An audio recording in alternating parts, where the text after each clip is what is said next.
Na mtazamaji wangu, karibu.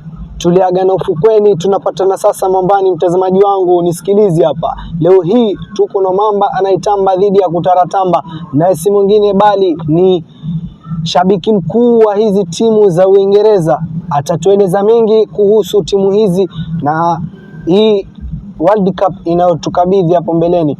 Mtazamaji wangu, tumsikilize. Vipi hali yako bro? Nashukuru, alhamdulillah.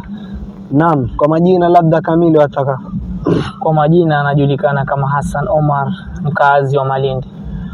Na mtazamaji wangu, labda angependa kujua mawili matatu kuhusiana na hii World Cup iliyotukabili hapo mbeleni. Kwa hivi sasa hii World Cup iliyotukabili hivi mbeleni, tukiangalia mwanzo tukija katika msimu uliopita. Katika msimu uliopita kuna hizi timu za sehemu fulani. Sasa mimi kwanza nilikuwa nashabikia timu ya Brazil. Mashallah. Yaani hiyo timu tuseme ilijitahidi sana lakini haikuweza kufuzu. Lakini kwa saizi natumai itakuwa wamejipanga ipasavyo ili waweze kufikia malengo yao nadhani.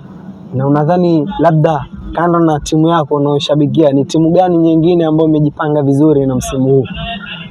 Ukiangalia katika ule msimu uliopita kuna timu inaitwa France, hiyo ni timu ambayo ilijitahidi mpaka ikaweza kufuzu, na kwa saizi na imani sisi kama wana Brazil tutakuwa tumejitahidi ili tuweze kukabiliana nao vizuri. Na basi mtazamaji wangu, ni kama ulivyosikia, ni shabiki wa Brazil huyo hapa. Na wewe je, unashabikia timu gani? Utatuambia katika comment section.